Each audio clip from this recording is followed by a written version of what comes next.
Hello friends, welcome back to Ammu's learning. ഇന്ന് ഞാൻ എടുക്കുന്ന ക്ലാസ് 8th സ്റ്റാൻഡേർഡിലെ സോഷ്യൽ സയൻസ് ആണ്.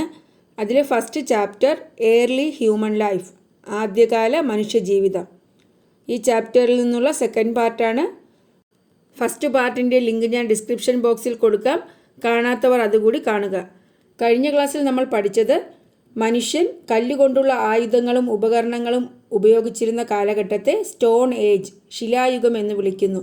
ഈ സ്റ്റോൺ ഏജിനെ പാലിയോലിത്തിക് ഏജ്, മെസോലിത്തിക് ഏജ്, അതുപോലെ നിയോലിത്തിക് ഏജ് ഇങ്ങനെ ക്ലാസിഫൈ ചെയ്തു. പിന്നെ സ്റ്റോൺ ഏജിൻ്റെ അവസാനത്തോടു കൂടി കോപ്പർ ടൂൾസ് ഉപയോഗിക്കാൻ തുടങ്ങി. ആ കാലഘട്ടത്തെ ചാൽക്കോലിത്തിക് ഏജ്, താമ്രശിലായുഗം എന്നാണ് അറിയപ്പെടുന്നത്. കഴിഞ്ഞ ക്ലാസ്സിൽ നമ്മൾ പാലിയോലിത്തിക് ഏജ് അതുപോലെ മെസോലിത്തിക് ഏജ് പഠിച്ചു. പ്രാചീന ശിലായുഗവും മധ്യശിലായുഗവും. പാലിയോലിത്തിക് ഏജിൽ സ്റ്റോൺ ടൂൾസ് അല്ലേ, പരുക്കൻ കല്ലുകളാണ് ആയുധമായി ഉപയോഗിച്ചിരുന്നത്. വേട്ടയാടലായിരുന്നു അവരുടെ ഉപജീവന മാർഗം. എന്നാൽ മധ്യശിലായുഗത്തിൽ, മെസോലിത്തിക് ഏജിൽ small stone tools with sharp points, കൂർത്ത മുനകളോട് കൂടിയ ചെറിയ കല്ലുകളാണ് ആയുധമായി ഉപയോഗിച്ചിരുന്നത്. അതുപോലെ മെസോലിത്തിക് ഏജിനെ മൈക്രോലിത്തിക് ഏജ് എന്നുകൂടി വിളിക്കുന്നു, സൂക്ഷ്മശിലായുഗം. മെസോലിത്തിക് ഏജിലെ മറ്റുള്ള പ്രത്യേകതകൾ എന്തൊക്കെയായിരുന്നു? ഡൊമസ്റ്റിക്കേറ്റഡ് ഡോഗ്സ് അല്ലേ, മൃഗങ്ങളെ ഇണക്കി വളർത്തി. ബിഗാൻ സെറ്റിൽഡ് ലൈഫ്, സ്ഥിരതാമസം ആരംഭിച്ചു. അതുപോലെ വേട്ടയാടൽ വ്യാപകമായതോടുകൂടി മിക്ക അനിമൽസും വംശനാശ ഭീഷണിയിലായി അല്ലേ. അങ്ങനെ ഒരു അനിമലായിരുന്നു മാമോത്ത്. അതുപോലെ മേജർ പാലിയോലിത്തിക് സൈറ്റ്സ് പഠിച്ചു, മെസോലിത്തിക് സൈറ്റ്സ് പഠിച്ചു. പ്രാചീന ശിലായുഗ കേന്ദ്രങ്ങളും മധ്യശിലായുഗ കേന്ദ്രങ്ങളും. ഇന്ന് നമ്മൾ പഠിക്കുന്നത് നിയോലിത്തിക് ഏജ് ആണ്, നവീന ശിലായുഗം. We have discussed the changes in human life during the Mesolithic age. മധ്യശിലായുഗത്തിൽ മനുഷ്യജീവിതത്തിൽ വന്ന മാറ്റങ്ങൾ നമ്മൾ ചർച്ച ചെയ്തു. In the period subsequent to the Mesolithic age, men began to use polished stone tools. Mesolithic ഏജിനെ തുടർന്ന് മനുഷ്യർ പോളിഷ്ഡ് സ്റ്റോൺ ടൂൾസ്, മിനുസപ്പെടുത്തിയ ശിലായുധങ്ങൾ ഉപയോഗിക്കാൻ തുടങ്ങി. This period is called neolithic age. ഈ കാലഘട്ടമാണ് നവീന ശിലായുഗം എന്നറിയപ്പെടുന്നത്. ഏത് കാലഘട്ടമാണ്? പോളിഷ്ഡ് സ്റ്റോൺ ടൂൾസ് ഉപയോഗിച്ച കാലഘട്ടം, മിനുസപ്പെടുത്തിയ ശിലായുധങ്ങൾ ഉപയോഗിച്ച കാലഘട്ടം. The beginning of cultivation was the major progress in this period that dates around 8,000 years back. കൃഷി ആരംഭിച്ചതാണ് ഏകദേശം 8000 വർഷം മുൻപുള്ള ഈ കാലഘട്ടത്തിലെ പ്രധാന പുരോഗതി. The beginning of cultivation was the major progress in this period. The change from food gathering to food production is a landmark in the history of human life. ഭക്ഷ്യശേഖരണത്തിൽ നിന്ന് ഭക്ഷ്യോൽപാദനത്തിലേക്കുള്ള മാറ്റം മനുഷ്യ ചരിത്രത്തിലെ വഴിത്തിരിവായിരുന്നു. മനസ്സിലായോ? ആദ്യം ഫുഡ് ഗാദറിംഗ് ആയിരുന്നു അല്ലേ, ഭക്ഷ്യ സമ്പാദനം അല്ലെങ്കിൽ സംഭരണം. കൃഷി ആരംഭിച്ചതോടുകൂടി അതെന്തായി മാറി? ഫുഡ് പ്രൊഡക്ഷനായി അല്ലേ, ഭക്ഷ്യ ഉൽപാദനമായി മാറി. അങ്ങനെ ഭക്ഷ്യശേഖരണത്തിൽ നിന്ന് ഭക്ഷ്യോൽപാദനത്തിലേക്കുള്ള മാറ്റം മനുഷ്യ ചരിത്രത്തിലെ വഴിത്തിരിവായിരുന്നു. Environmental changes, scarcity of food, population growth, etc. are pointed out as the major reasons that led to cultivation. ഭക്ഷണത്തിൻ്റെ ലഭ്യതക്കുറവ്, പരിസ്ഥിതിയിലുണ്ടായ മാറ്റങ്ങൾ, അതുപോലെ ജനസംഖ്യാ വർധനവ്, ഇതെല്ലാം കൃഷിയിലേക്ക് നയിച്ച മേജർ റീസൺസ് ആണ്. മനസ്സിലായോ? അപ്പോൾ കൃഷി ചെയ്യാൻ അവരെ പ്രേരിപ്പിച്ച പ്രധാനപ്പെട്ട കാരണങ്ങൾ എന്തൊക്കെയായിരുന്നു? പരിസ്ഥിതിയിലുണ്ടായ മാറ്റങ്ങൾ, ഭക്ഷണത്തിൻ്റെ ലഭ്യതക്കുറവ്, ജനസംഖ്യ വർധനവ്. Man began to cultivate and settle down in the river valleys. മനുഷ്യർ നദീതടം കേന്ദ്രീകരിച്ച് കൃഷി ആരംഭിക്കുകയും സ്ഥിരതാമസമാക്കുകയും ചെയ്തു. കൃഷി ഈ കാലഘട്ടത്തിലുണ്ടാക്കിയ മാറ്റങ്ങൾ നിങ്ങൾ മനസ്സിലാക്കിയല്ലോ. Gordon Childe, the historian, termed these changes as neolithic revolution. ഈ മാറ്റങ്ങളെ ചരിത്രകാരനായ ഗോർഡൺ ചൈൽഡ് നവീന ശിലായുഗ വിപ്ലവം എന്ന് വിശേഷിപ്പിച്ചു. മനസ്സിലായോ? Neolithic revolution. അപ്പോൾ നിയോലിത്തിക് ഏജിലുണ്ടായ മാറ്റങ്ങളെ നിയോലിത്തിക് റവല്യൂഷൻ എന്ന് വിശേഷിപ്പിച്ചതാരാണ്? ഹിസ്റ്റോറിയനായ ഗോർഡൺ ചൈൽഡ്. ഈ ഗോർഡൺ ചൈൽഡ് ആരാണ്? Gordon Childe, the archaeologist and historian, was born in Australia. ഓസ്ട്രേലിയയിൽ ജനിച്ച പുരാവസ്തു ഗവേഷകനും ചരിത്രകാരനുമായിരുന്നു Gordon Childe. His researches have provided a great many information about the prehistoric period. ചരിത്രാതീത കാലത്തെക്കുറിച്ച് വിവരങ്ങൾ ലഭിക്കുന്നതിന് അദ്ദേഹത്തിൻ്റെ ഗവേഷണങ്ങൾ സഹായകമായി. Man makes himself and what happened in history are his famous works. മനുഷ്യൻ സ്വയം നിർമ്മിക്കുന്നു, ചരിത്രത്തിൽ എന്ത് സംഭവിച്ചു എന്നിവ അദ്ദേഹത്തിൻ്റെ ശ്രദ്ധേയമായ ഗ്രന്ഥങ്ങളാണ്. അപ്പോൾ ഗോർഡൻ ചൈൽഡിൻ്റെ ഫേമസ് വർക്ക്സ് ഏതൊക്കെയാണ്? Man makes himself, what happened in history. In the Neolithic age human beings began to rear animals for food. നവീന ശിലായുഗത്തിലെ മനുഷ്യർ ഭക്ഷണ ആവശ്യങ്ങൾക്കു വേണ്ടി മൃഗങ്ങളെ വളർത്താൻ തുടങ്ങി. They began a settled life for the purpose of cultivation and domestication of animals. അവർ എന്ത് ചെയ്തു? കാർഷിക ആവശ്യങ്ങൾക്കു വേണ്ടിയും മൃഗപരിപാലനത്തിനു വേണ്ടിയും സ്ഥിരവാസം ആരംഭിച്ചു. മനസ്സിലായോ? കൃഷിക്ക് വേണ്ടിയും മൃഗങ്ങളെ പരിപാലിക്കുന്നതിനു വേണ്ടിയും ഒരു സ്ഥലത്ത് സ്ഥിരതാമസം തുടങ്ങി. എന്തൊക്കെയായിരുന്നു അവരുടെ മേജർ ക്രോപ്സ്, പ്രധാന വിളകൾ? Wheat, barley, jute, different kinds of tubers, paddy, plantain etcetera were the major crops of that age. ഗോതമ്പ്, ബാർലി, ചണം, വിവിധ ഇനം കിഴങ്ങുകൾ, നെല്ല്, വാഴ തുടങ്ങിയവയായിരുന്നു അക്കാലത്തെ പ്രധാന വിളകൾ. മനസ്സിലായോ? അപ്പോൾ നിയോലിത്തിക് ഏജിലെ മനുഷ്യരുടെ മേജർ ക്രോപ്സ് എന്താണെന്ന് മനസ്സിലായി. Prepare a flow chart that depicts the progress of human beings from food gatherers to food production. ഭക്ഷ്യശേഖരത്തിൽ നിന്ന് ഭക്ഷ്യോൽപാദനത്തിലേക്കുള്ള മനുഷ്യൻ്റെ മാറ്റം വിശദമാക്കുന്ന ഒരു ഫ്ലോ ചാർട്ട് തയ്യാറാക്കുക. നമ്മൾ നേരത്തെ പറഞ്ഞു, ഭക്ഷ്യ ഉൽപാദനത്തിലേക്ക് അവരെ നയിച്ച കാര്യങ്ങൾ എന്തൊക്കെയാണ്? എൻവയോൺമെൻറ്റൽ ചേഞ്ചസ്, പിന്നെന്താ? സ്കാഴ്സിറ്റി ഓഫ് ഫുഡ്, പോപ്പുലേഷൻ ഗ്രോത്ത്, അല്ലേ? പരിസ്ഥിതിയിലുണ്ടായ മാറ്റങ്ങൾ, ഭക്ഷണത്തിൻ്റെ ലഭ്യതക്കുറവ്, ജനസംഖ്യാ വർധനവ്, ഇവയെല്ലാം കാരണം അവരെന്ത് ചെയ്തു? കൃഷി ആരംഭിക്കുകയും മൃഗങ്ങളെ വളർത്താനും തുടങ്ങി. അങ്ങനെ കൃഷിയും മൃഗപരിപാലനവും അവരെ സ്ഥിരതാമസത്തിലോട്ട് നയിച്ചു. മനസ്സിലായോ? അപ്പോൾ ഇത്രയും പഠിച്ച കാര്യങ്ങളിൽ നിന്നുള്ള ക്വസ്റ്റ്യൻസ് നോക്കാം. നിയോലിത്തിക് ഏജ്, നവീന ശിലായുഗം. In the period subsequent to the Mesolithic age man began to use polished stone tools. This period is called Neolithic age. മധ്യശിലായുഗത്തെ തുടർന്ന് മനുഷ്യർ മിനുസപ്പെടുത്തിയ ശിലായുധങ്ങൾ ഉപയോഗിക്കാൻ തുടങ്ങി. ഈ കാലഘട്ടത്തെ നവീന ശിലായുഗം എന്ന് അറിയപ്പെടുന്നു. അടുത്ത question, what were the reasons that led to cultivation in Neolithic age? നവീന ശിലായുഗത്തിൽ കൃഷിയിലേക്ക് നയിച്ച കാരണങ്ങൾ എന്തൊക്കെയാണ്? അല്ലെങ്കിൽ what were the circumstances that led to the shifting of humans from food gathering to food production during Neolithic age. നവീന ശിലായുഗത്തിൽ മനുഷ്യനെ ഭക്ഷ്യശേഖരണത്തിൽ നിന്ന് ഭക്ഷ്യോൽപാദനത്തിലേക്ക് നയിച്ച സാഹചര്യങ്ങൾ എന്തൊക്കെയാണ്? എന്തൊക്കെയായിരുന്നു സാഹചര്യങ്ങൾ? Environmental changes, scarcity of food, population growth, അല്ലേ? പരിസ്ഥിതിയിലുണ്ടായ മാറ്റങ്ങൾ, ഭക്ഷണത്തിൻ്റെ ലഭ്യതക്കുറവ്, ജനസംഖ്യ വർധനവ്. അടുത്ത question, what were the changes in human life brought by cultivation in the Neolithic age? നവീന ശിലായുഗത്തിൽ കൃഷിയിലൂടെ മനുഷ്യജീവിതത്തിലുണ്ടായ മാറ്റങ്ങൾ എന്തൊക്കെയാണ്? The beginning of cultivation was the major progress in this period. കൃഷിയുടെ ആരംഭമാണ് ഈ കാലഘട്ടത്തിലെ പ്രധാന പുരോഗതി. The change from food gathering to food production is a landmark in the history of human life. ഭക്ഷ്യശേഖരണത്തിൽ നിന്ന് ഭക്ഷ്യോൽപാദനത്തിലേക്കുള്ള മാറ്റം മനുഷ്യ ചരിത്രത്തിലെ വഴിത്തിരിവായിരുന്നു. Man began to cultivate and settle down in the river valleys. നദീതടം കേന്ദ്രീകരിച്ച് മനുഷ്യർ കൃഷി ആരംഭിക്കുകയും സ്ഥിരവാസം തുടങ്ങുകയും ചെയ്തു. മനസ്സിലായല്ലോ?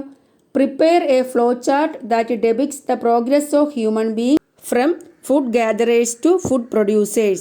ഭക്ഷ്യശേഖരണത്തിൽ നിന്ന് ഭക്ഷ്യോൽപാദനത്തിലേക്കുള്ള മനുഷ്യൻ്റെ മാറ്റം വിശദമാക്കുന്ന ഒരു ഫ്ലോ ചാർട്ട് തയ്യാറാക്കുക. ഞാൻ നേരത്തെ പറഞ്ഞു, environmental changes, population growth, scarcity of food. അതെന്തിലേക്ക് നയിച്ചു? കൾട്ടിവേഷൻ, അനിമൽ റിയറിങ് അല്ലേ, കൃഷിയും അതുപോലെ മൃഗപരിപാലനവും. അതോടെ സെറ്റിൽഡ് ലൈഫ്, സ്ഥിരവാസം ആരംഭിച്ചു. മനസ്സിലായല്ലോ?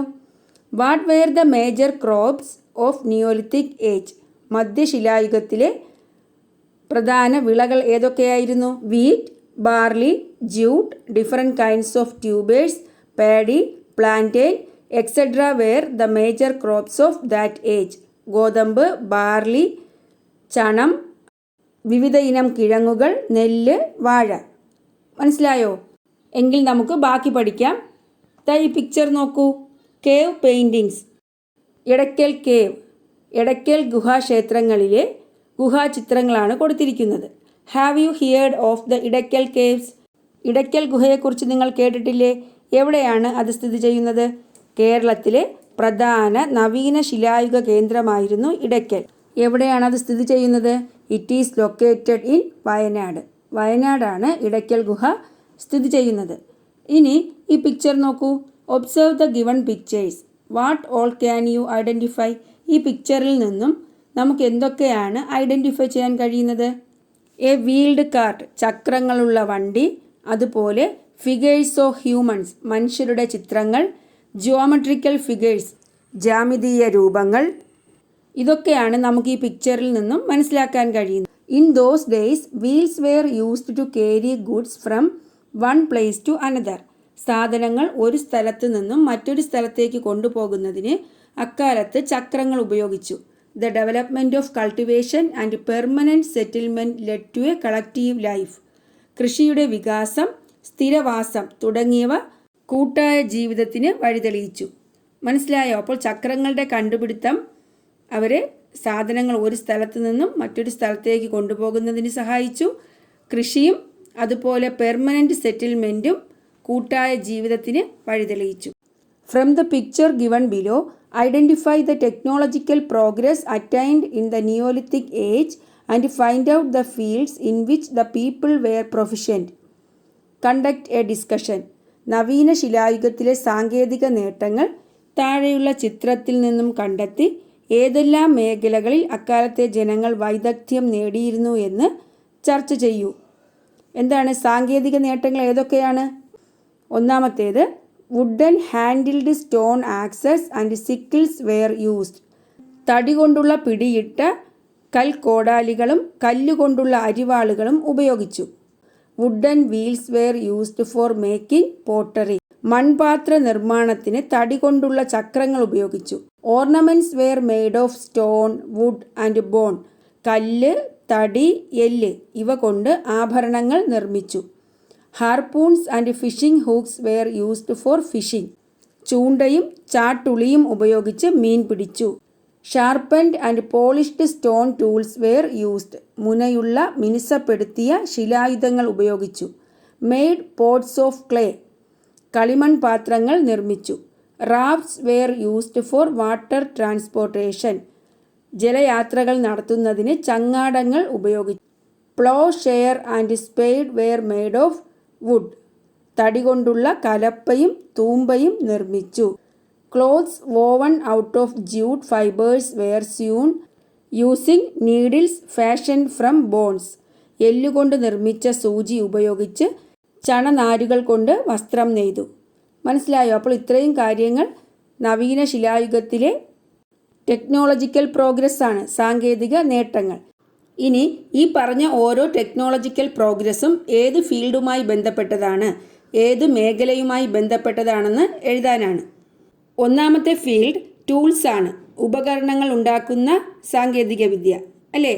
അതിലേതൊക്കെ വരും? Sharpened and polished stone tools were used. മുനയുള്ള മിനുസപ്പെടുത്തിയ ശിലായുധങ്ങൾ ഉപയോഗിച്ചു. Ploughshare and spade were made of wood. തടി കൊണ്ടുള്ള കലപ്പയും തൂമ്പയും ഉപയോഗിച്ചു. പിന്നെന്താണ്? Wooden handled stone axes and sickles were used. തടിയുടെ പിടിയിട്ട കൽക്കോടാലികളും കല്ലുകൊണ്ടുള്ള അരിവാളുകളും ഉപയോഗിച്ചു. Harpoons and fishing hooks were used for fishing. ചൂണ്ടയും ചാട്ടുളിയും ഉപയോഗിച്ച് മീൻ പിടിച്ചു. അടുത്ത് വെസൽ മേക്കിംഗ് ആണ്, പാത്ര നിർമ്മാണ മേഖല. അതിലേതൊക്കെ വരും? Made pots of clay. കളിമൺ പാത്രങ്ങൾ നിർമ്മിച്ചു. Wooden wheels were used for making pottery. പാത്ര നിർമ്മാണത്തിന്, മൺപാത്ര നിർമ്മാണത്തിന് തടി കൊണ്ടുള്ള ചക്രങ്ങൾ ഉപയോഗിച്ചു. അടുത്ത് ഓർണമെൻറ്റ്സ് മേക്കിംഗ് ആണ്, ആഭരണ നിർമ്മാണം. Ornaments were made of stone, wood and bone. കല്ല്, തടി, എല്ല് എന്നിവ കൊണ്ടുള്ള ആഭരണങ്ങൾ നിർമ്മിച്ചു. അടുത്ത് ക്ലോത്ത് മേക്കിംഗ്, വസ്ത്രനിർമ്മാണം. Clothes woven out of jute fibres were sewn using needles fashioned from bones. എല്ല് കൊണ്ട് നിർമ്മിച്ച സൂചി ഉപയോഗിച്ച് ചണനാരുകൾ കൊണ്ട് വസ്ത്രം നെയ്തു. അടുത്ത് വാട്ടർ ട്രാൻസ്പോർട്ടേഷൻ. അതിലേതാ വരുന്നത്? Rafts were used for water transportation. ജലയാത്രയ്ക്ക് വേണ്ടി ചങ്ങാടങ്ങൾ ഉപയോഗിച്ചു. അടുത്ത് ഡ്വെല്ലിംഗ് കൺസ്ട്രക്ഷൻ, പാർപ്പിട നിർമ്മാണം. അത് ഈ ഫിഗറിൽ തന്നിട്ടില്ല, പക്ഷെ നമുക്ക് പഠിക്കാനുള്ളതാണ്. The lake villages in Switzerland were constructed using logs, animal skin and mud. എന്താണ്? തടാക ഗ്രാമങ്ങൾ. സ്വിറ്റ്സർലൻഡിലെ ലേക്ക് വില്ലേജസ് അവരുടെ ടെക്നോളജിക്കൽ പ്രോഗ്രസ്സിന് ഉദാഹരണമാണ്. These dwellings in the lake were constructed using logs, animal skin and mud. എന്തൊക്കെ കൊണ്ടാണ് നിർമ്മിച്ചിരിക്കുന്നത്? തടികൾ കൊണ്ട്, മൃഗങ്ങളുടെ തോലുകൊണ്ട്, മഡ് ചെളി കൊണ്ട്. ഇതൊക്കെ കൊണ്ടാണ് അവിടെ പാർപ്പിടങ്ങൾ നിർമ്മിച്ചിരുന്നത്. മനസ്സിലായോ? അപ്പോൾ ഇതും ടെക്നോളജിക്കൽ പ്രോഗ്രസ്സിൽ നമുക്ക് എഴുതാവുന്നതാണ്. അപ്പോൾ ടെക്നോളജിക്കൽ പ്രോഗ്രസ് എന്താണെന്നും അവ ഏതൊക്കെ മേഖലയുമായി ബന്ധപ്പെട്ടിരിക്കുന്നു എന്നും മനസ്സിലായല്ലോ. ഈ ലേക്ക് വില്ലേജസ്, തടാക ഗ്രാമങ്ങൾ പറഞ്ഞതുപോലെ walls and houses built of stone in the Neolithic age were discovered from Jericho in Palestine. പാലസ്തീനിലെ ജെറീക്കോയിൽ നവീന ശിലായുഗത്തിൽ നിർമ്മിക്കപ്പെട്ട കല്ലുകൾ കൊണ്ടുള്ള മതിലുകളും വീടുകളും കണ്ടെത്തിയിട്ടുണ്ട്. മനസ്സിലായോ? അപ്പോൾ പാലസ്തീനിലെ ജെറീക്കോയും അതുപോലെ സ്വിറ്റ്സർലൻഡിലെ ലേക്ക് വില്ലേജസും അവരുടെ ടെക്നോളജിക്കൽ പ്രോഗ്രസ്, സാങ്കേതിക വിദ്യയുടെ പുരോഗതിക്ക് ഉദാഹരണങ്ങളാണ്. ലേക്ക് വില്ലേജിൻ്റെ ഒരു പിക്ചർ തന്നിട്ടുണ്ട്, സ്വിറ്റ്സർലൻഡിലെ തടാക ഗ്രാമം. അടുത്ത question, why is the beginning of cultivation regarded as a landmark in the history of human progress? കൃഷിയുടെ ആരംഭം മനുഷ്യ പുരോഗതിയുടെ നാഴികക്കല്ലായി കണക്കാക്കുന്നത് എന്തുകൊണ്ട്? The beginning of cultivation was the major progress in the neolithic period. Man began to cultivate and settle down in the river valleys. They began a settled life for the purpose of cultivation and domestication of animals. The development of cultivation and permanent settlement led to a collective life. കൃഷി ആരംഭിച്ചതാണ് ഈ കാലഘട്ടത്തിലെ പ്രധാന പുരോഗതി. നദീതടങ്ങൾ കേന്ദ്രീകരിച്ച് മനുഷ്യർ കൃഷി ആരംഭിക്കുകയും സ്ഥിരവാസം തുടങ്ങുകയും ചെയ്തു. കാർഷിക ആവശ്യത്തിനായും മൃഗപരിപാലനത്തിനായും നവീന ശിലായുഗ മനുഷ്യർ സ്ഥിരവാസം ആരംഭിച്ചു. കൃഷിയുടെ വികാസം, സ്ഥിരവാസം തുടങ്ങിയവ കൂട്ടായ ജീവിതത്തിന് വഴിതെളിയിച്ചു. The transformation that began in the Mesolithic age developed further in the Neolithic age. Identify them from this unit and prepare a note on it. മധ്യശിലായുഗത്തിൽ ആരംഭിച്ച പല മാറ്റങ്ങളും നവീന ശിലായുഗത്തിൽ വികാസം പ്രാപിച്ചു. അവ ഏതെല്ലാമാണെന്ന് ഈ പാഠഭാഗത്തിൽ നിന്നും കണ്ടെത്തി എഴുതാനാണ്. മധ്യശിലായുഗത്തിലെ ഏതെല്ലാം കാര്യങ്ങളാണ് നവീന ശിലായുഗത്തിലെത്തിയപ്പോൾ കുറച്ചും കൂടി പുരോഗതിയായത് അല്ലെങ്കിൽ മാറ്റം സംഭവിച്ചത്? Man began to use polished stone tools instead of unpolished stone tools. അല്ലേ? നവീന ശിലായുഗത്തിലെ മനുഷ്യർ മിനുസപ്പെടുത്തിയ ശിലായുധങ്ങൾ ഉപയോഗിക്കാൻ തുടങ്ങി. ഏതിനു പകരം? മിനുസപ്പെടുത്താത്ത ശിലായുധങ്ങൾക്കു പകരം മിനുസപ്പെടുത്തിയ ശിലായുധങ്ങൾ ഉപയോഗിക്കാൻ തുടങ്ങി. The change from food gathering to food production. ഭക്ഷ്യശേഖരണത്തിൽ നിന്ന് ഭക്ഷ്യ ഉൽപ്പാദനത്തിലേക്കുള്ള മാറ്റം. Expansion in agriculture. കൃഷിയുടെ വ്യാപനം. നിയോലിത്തിക് ഏജ് ആയപ്പോൾ അവർ കൃഷി ആരംഭിച്ചു. The man who lived in the caves began to settled in the river valleys. ഗുഹകളിൽ താമസിച്ചിരുന്ന മനുഷ്യർ നദീതടം കേന്ദ്രമാക്കി സ്ഥിരതാമസം ആരംഭിച്ചു. Cultivation and spread of various crops. വിവിധ ഇനം വിളകളുടെ കൃഷിയും അതുപോലെ വ്യാപനവും. Instead of wooden logs tied together, rafts were used for water transportation. Mesolithic ഏജിൽ തടികൾ കൂട്ടിക്കെട്ടിയാണ് ജലയാത്രകൾ നടത്തിയിരുന്നത്. അതിനു പകരം നവീന ശിലായുഗത്തിൽ ചങ്ങാടങ്ങളാണ് ജലയാത്രയ്ക്ക് ഉപയോഗിച്ചിരുന്നത്. അല്ലേ? Rafts were used for water transportation. മനസ്സിലായോ? ഈ ആൻസർ ലെറ്റസ് അസസിലെ വിലയിരുത്താം എന്ന ഭാഗത്തിലെ how does the Neolithic age differ from the Palaeolithic age? നവീന ശിലായുഗം പ്രാചീന ശിലായുഗത്തിൽ നിന്നും എങ്ങനെ വ്യത്യാസപ്പെട്ടിരിക്കുന്നു എന്ന ക്വസ്റ്റ്യൻ്റെ ആൻസർ കൂടിയാണ്. അപ്പോൾ ഞാൻ ആദ്യം തന്ന ക്വസ്റ്റ്യൻ്റെ കൂടെ ഈ ക്വസ്റ്റ്യൻ കൂടി എഴുതുക. മനസ്സിലായല്ലോ? ഇനി നമുക്ക് ജാർമോ വില്ലേജിനെ കുറിച്ച് പഠിക്കാം. ജാർമോ ഗ്രാമം. Jarmo in northern Iraq is an important site that provides evidence for life in the Neolithic age. നവീന ശിലായുഗത്തിലെ മനുഷ്യജീവിതത്തെക്കുറിച്ച് തെളിവ് ലഭിക്കുന്ന പ്രധാന സ്ഥലങ്ങളിലൊന്നാണ് വടക്കൻ ഇറാഖിലെ Jarmo. The ruins of several mud huts have been discovered here. നിരവധി മൺകുടിലുകളുടെ അവശിഷ്ടങ്ങൾ ഇവിടെ നിന്ന് കണ്ടെത്തിയിട്ടുണ്ട്. These huts had stone foundations, sun dried brick walls and sun dried mud roofs. എന്തൊക്കെയാണ് ഈ കുടിലുകളുടെ പ്രത്യേകത? കല്ലുകൾ കൊണ്ടാണ് ഇവയുടെ അടിത്തറ നിർമ്മിച്ചിരിക്കുന്നത്. ഭിത്തികൾ വെയിലത്ത് ഉണക്കിയ ചെളിക്കട്ടകൾ കൊണ്ട് നിർമ്മിച്ചതായിരുന്നു. മണ്ണ് കുഴച്ച് വെയിലത്ത് ഉണക്കി നിർമ്മിച്ചതായിരുന്നു അവയുടെ മേൽക്കൂരകൾ. മനസ്സിലായോ? സ്റ്റോൺ ഫൗണ്ടേഷൻസ് ആണ്, വെയിലത്തുണക്കിയ ബ്രിക്ക് വാൾസ് ആണ്, അതുപോലെ വെയിലത്തുണക്കിയ മഡ് റൂഫ്സ് ആണ്, ചെളി കൊണ്ടുള്ള മേൽക്കൂര. The people of Jarmo engaged in agriculture. ജനങ്ങൾ കൃഷിയിൽ ഏർപ്പെട്ടായിരുന്നു ജീവിച്ചിരുന്നത്. They stored food grains and exchange the same. അവർ ആഹാര സാധനങ്ങൾ സംഭരിച്ച് സൂക്ഷിക്കുകയും കൈമാറ്റം ചെയ്യുകയും ചെയ്തിരുന്നു. മനസ്സിലായെന്ന് വിചാരിക്കുന്നു. അപ്പോൾ ജാർമോ വില്ലേജിനെ കുറിച്ച് നിങ്ങൾക്ക് മനസ്സിലായല്ലോ. During the Neolithic age human life spread far and wide. നവീന ശിലായുഗത്തിൽ മനുഷ്യജീവിതം ലോകത്തിൻ്റെ വിവിധ ഭാഗങ്ങളിലേക്ക് വ്യാപിച്ചു. Population growth and the consequent necessity for cultivable and habitable land were the major causes for this. എന്താണ്? ജനസംഖ്യാ വർധനവ്, കൃഷിയോഗ്യവും വാസയോഗ്യവുമായ പ്രദേശങ്ങളുടെ ആവശ്യകത എന്നിവയാണ് ഇതിന് കാരണമായത്. അപ്പോൾ നിയോലിത്തിക് ഏജിൽ മനുഷ്യജീവിതം ലോകത്തിൻ്റെ വിവിധ ഭാഗങ്ങളിലേക്ക് വ്യാപിക്കാനുള്ള കാരണങ്ങൾ എന്തൊക്കെയാണ്? Population growth, consequent necessity for cultivable and habitable land. മനസ്സിലായോ? ജനസംഖ്യാ വർധനവ്, കൃഷിയോഗ്യവും അതുപോലെ വാസയോഗ്യവുമായ പ്രദേശങ്ങളുടെ ആവശ്യകത.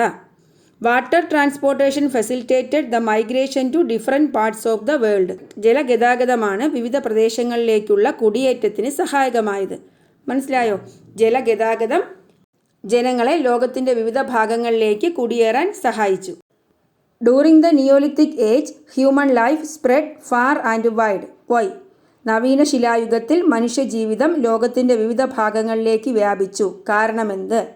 Population growth and consequent necessity for cultivable and habitable land were the major causes for this. Water transportation facilitated the migration to different parts of the world. ഇനി നമുക്ക് ഈ ഭൂപടത്തിൽ നിന്നും നിയോലിത്തിക് സൈറ്റ്സ് കണ്ടുപിടിക്കാം. നവീന ശിലായുഗ കേന്ദ്രങ്ങൾ. Find out the major Neolithic sites from the given map and not them down. ഏതൊക്കെയാണ് നവീന ശിലായുഗ കേന്ദ്രങ്ങൾ? എടയ്ക്കൽ, പയ്യമ്പള്ളി, ബ്രഹ്മഗിരി, ഹാലൂർ, മാസ്കി, ഉത്നൂർ, നാഗാർജുന കോണ്ട, കോൾദിവ, ചിരാന്ത്, മെഹർഗഡ്, കിലേഖുൽ മുഹമ്മദ്, സരായി ഖോല, കുഫ്ക്രാൾ, ബുർസാഹോ. ഇതൊക്കെയാണ് Neolithic sites in the Indian subcontinent. Indian ഉപഭൂഖണ്ഡത്തിലെ നവീന ശിലായുഗ കേന്ദ്രങ്ങൾ. Edakkal, Payyampalli, Brahmagiri, Maski, Utnur, Takkalakota, Hallur, Nagarjunakonda, Koldihwa, Chirand, Mehrgarh, Kili Ghul Muhammad, Sarai Khola, Gufkral, Burzahom. Decorated pots and stone tools, Burzahom, Kashmir. കാശ്മീരിലെ ബുർസാഹോം കേന്ദ്രത്തിൽ നിന്നുള്ള അലങ്കരിച്ച മൺപാത്രത്തിൻ്റെയും ശിലായുധങ്ങളുടെയും ചിത്രമാണ് തന്നിരിക്കുന്നത്. കണ്ടോ? ആ ശിലായുധ കേന്ദ്രത്തിൽ നിന്നും കിട്ടിയ മൺപാത്രവും ശിലായുധങ്ങളുമാണ്. ഇനി നമുക്ക് പ്രാചീന ശിലായുഗത്തെ അപേക്ഷിച്ച് എന്തെല്ലാം മാറ്റങ്ങളാണ് നവീന ശിലായുഗത്തിൽ ഉണ്ടായതെന്ന് കണ്ടെത്തി പട്ടിക പൂർത്തിയാക്കാനാണ്. നേരത്തെ നമ്മൾ മെസോലിത്തിക് ഏജിൽ നിന്നും നിയോലിത്തിക് ഏജിലോട്ടുള്ള മാറ്റം പഠിച്ചു അല്ലേ? മധ്യശിലായുഗത്തിൽ നിന്നും നവീന ശിലായുഗത്തിലേക്കുള്ള മാറ്റം. ഇത് പാലിയോലിത്തിക് ഏജിനെ അപേക്ഷിച്ച് നിയോലിത്തിക് ഏജിനുണ്ടായ മാറ്റമാണ്. ദ ടേബിൾ തന്നിട്ടുണ്ട്. Tools, occupation, food gathering, settled life, animal husbandry, pottery, technology. ഉപകരണങ്ങൾ, തൊഴിൽ, ആഹാര സമ്പാദനം, സ്ഥിരവാസം, മൃഗപരിപാലനം, പാത്രനിർമ്മാണം, സാങ്കേതികവിദ്യ.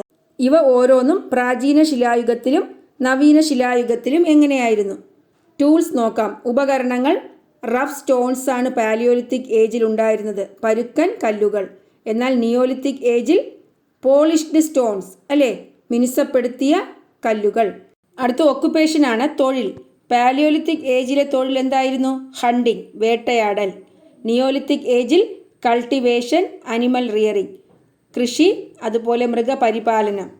ഫുഡ് ഗ്യാതറിങ്, ആഹാര സമ്പാദനം എങ്ങനെയായിരുന്നു? പാലിയോലിത്തിക് ഏജിൽ കളക്ടിങ് ഫുഡ്, ഭക്ഷ്യശേഖരണം. നിയോലിത്തിക് ഏജിലോ ഫുഡ് പ്രൊഡക്ഷൻ, ഭക്ഷ്യോൽപാദനം. Settled life. പാലിയോലിത്തിക് ഏജിൽ സ്ഥിരതാമസം ഇല്ലായിരുന്നു, സ്ഥിരവാസം ഇല്ല. നിയോലിത്തിക് ഏജിൽ സെറ്റിൽഡ് ലൈഫ്, അല്ലേ, സ്ഥിരവാസം ആരംഭിച്ചു. അനിമൽ ഹസ്ബൻഡറി, മൃഗപരിപാലനം പാലിയോലിത്തിക് ഏജിൽ ഇല്ലായിരുന്നു. എന്നാൽ നിയോലിത്തിക് ഏജിൽ ഡൊമസ്റ്റിക്കേറ്റഡ് അനിമൽസ്, മൃഗങ്ങളെ ഇണക്കി വളർത്തി. പോട്ടറി, പാത്രനിർമ്മാണം പാലിയോലിത്തിക് ഏജിൽ ഇല്ലായിരുന്നു. പിന്നെ എങ്ങനെയായിരുന്നു? മരനാരുകൾ കൊണ്ടുള്ള പാത്രങ്ങളാണ് ഉണ്ടാക്കിയിരുന്നത്. അപ്പോൾ നിയോലിത്തിക് ഏജിൽ മെയ്ഡ് ക്ലേ പോട്ട്സ്, കളിമൺ കൊണ്ടുള്ള പാത്രങ്ങൾ നിർമ്മിച്ചു. ടെക്നോളജി, സാങ്കേതികവിദ്യ എങ്ങനെയാണ്? പാലിയോലിത്തിക് ഏജിൽ ഹാൻഡിക്രാഫ്റ്റ്സ്, കരകൗശലവിദ്യ. ആർട്ട് ഓഫ് പെയിൻറ്റിങ്, ചിത്രകല. സ്കൾപ്ചർ, ശില്പവിദ്യ. നിയോലിത്തിക് ഏജിൽ യൂസ് ഓഫ് വീൽസ്, ചക്രങ്ങളുടെ ഉപയോഗം. ക്ലേ പോട്ട്സ് മേക്കിംഗ്, മൺപാത്ര നിർമ്മാണം. പെയിൻറ്റിങ്, ചിത്രകല. ഹാൻഡിക്രാഫ്റ്റ്, കരകൗശലവിദ്യ. Construction of dwellings, clothes making, അല്ലേ, പാർപ്പിട നിർമ്മാണം, അതുപോലെ വസ്ത്രനിർമ്മാണം. മനസ്സിലായോ? അപ്പോൾ പാലിയോലിത്തിക് ഏജും നിയോലിത്തിക് ഏജും തമ്മിലുള്ള ഡിഫറൻസ് മനസ്സിലായല്ലോ. ഓരോ മേഖലയിലുമുള്ള ഡിഫറൻസ് ആണ്. അപ്പോൾ ഇത്രയും കാര്യങ്ങളാണ് നിയോലിത്തിക് ഏജിൽ പഠിക്കാനുള്ളത്. ഇനി നമുക്ക് നിയോലിത്തിക് ഏജിൻ്റെ ഫീച്ചേഴ്സ് പഠിക്കാം. അതായത് നമ്മളിപ്പോൾ പറഞ്ഞ കാര്യങ്ങളെല്ലാം ചേർത്ത് നിയോലിത്തിക് ഏജിൻ്റെ സവിശേഷതകൾ എന്തൊക്കെയായിരുന്നു? Polished stone tools were used, അല്ലേ, മിനുസപ്പെടുത്തിയ ശിലായുധങ്ങൾ ഉപയോഗിച്ചു. ബിഗാൻ ടു കൾട്ടിവേറ്റ്, കൃഷി ചെയ്യാൻ ആരംഭിച്ചു. ബിഗാൻ ടു റിയർ അനിമൽ, മൃഗപരിപാലനം ആരംഭിച്ചു. ബിഗാൻ സെറ്റിൽഡ് ലൈഫ്, സ്ഥിരതാമസം തുടങ്ങി. Wheels were used to carry goods, സാധനങ്ങൾ കൊണ്ടുപോകുന്നതിന് ചക്രങ്ങൾ ഉപയോഗിച്ചു. മെയ്ഡ് പോട്ട്സ് ഓഫ് ക്ലേ, മൺപാത്രങ്ങൾ നിർമ്മിച്ചു. Rafts were used for water transportation, ജലയാത്രകൾ നടത്തുന്നതിന് ചങ്ങാടങ്ങൾ നിർമ്മിച്ചു. Technological progress attained in tools making, vessel making, ornaments making, cloth making and dwelling constructions. ഉപകരണ നിർമ്മാണം, പാത്രനിർമ്മാണം, ആഭരണ നിർമ്മാണം, വസ്ത്രനിർമ്മാണം, അതുപോലെ പാർപ്പിട നിർമ്മാണം എന്നീ മേഖലകളിലെ സാങ്കേതിക വിദ്യയുടെ പുരോഗതി. മനസ്സിലായല്ലോ? അപ്പോൾ ഇത്രയും കാര്യങ്ങൾ നിയോലിത്തിക് ഏജിൽ വരുന്നതാണ്. ഇനി നമുക്ക് പഠിക്കേണ്ടത് ചാൽക്കോലിത്തിക് ഏജ്, താമ്രശിലായുഗം. The Chalcolithic age was a transition period from the stone age to the metal age. In addition to the stone tools, the people of this period made copper tools as well. Stone ഏജിൽ നിന്നും metal ഏജിലേക്കുള്ള ഒരു മാറ്റത്തിൻ്റെ കാലഘട്ടമായിരുന്നു chalcolithic age. ശിലായുഗത്തിൽ നിന്ന് ലോഹയുഗത്തിലേക്കുള്ള മാറ്റത്തിൻ്റെ കാലഘട്ടം. ഈ കാലഘട്ടത്തിൽ മനുഷ്യർ സ്റ്റോൺ ടൂൾസിനൊപ്പം കോപ്പർ ടൂൾസും ഉപയോഗിക്കാൻ തുടങ്ങി. കല്ലുകൊണ്ടുള്ള ഉപകരണങ്ങളോടൊപ്പം കോപ്പർ, അതായത് ചെമ്പ് കൊണ്ടുള്ള ഉപകരണങ്ങളും നിർമ്മിച്ചു. ചെമ്പിനെയാണ് താമ്രം എന്ന് പറയുന്നത്, അതുകൊണ്ടാണ് താമ്രശിലായുഗം. ഇനി the major sites of the Chalcolithic age നോക്കാം. പ്രധാനപ്പെട്ട താമ്രശിലായുഗ കേന്ദ്രങ്ങൾ. നവീന ശിലായുഗത്തെയും അതുപോലെ താമ്രശിലായുഗത്തെയും കുറിച്ചുള്ള തെളിവുകൾ ലഭിച്ചിട്ടുള്ള പ്രധാന കേന്ദ്രമാണ് തുർക്കിയിലെ ചാദൽ ഹോയുക്. മനസ്സിലായോ? Ancient forms of urban settlement existed in this site. നഗരജീവിതത്തിൻ്റെ ആദിമ രൂപം നിലനിന്നിരുന്ന കേന്ദ്രമായിരുന്നു ഇത്. നഗരജീവിതത്തിൻ്റെ അർബൻ സെറ്റിൽമെൻറ്റിൻ്റെ ആൻഷ്യൻറ്റ് ഫോംസ്, ആദിമ രൂപം നിലനിന്നിരുന്നത് എവിടെയാണ്? ചാദൽ ഹോയിക്കിലാണ്. The major remnants discovered here are the ruins of dwellings. എന്താണ്? വാസസ്ഥലങ്ങളുടെ അവശിഷ്ടങ്ങളാണ് ഇവിടെ നിന്ന് കൂടുതലായി ലഭിച്ചിട്ടുള്ളത്. The huts were built using mud bricks. ചെളിക്കട്ടകൾ കൊണ്ടാണ് കുടിലുകൾ നിർമ്മിച്ചിരുന്നത്. The residues of wheat and barley have been discovered here.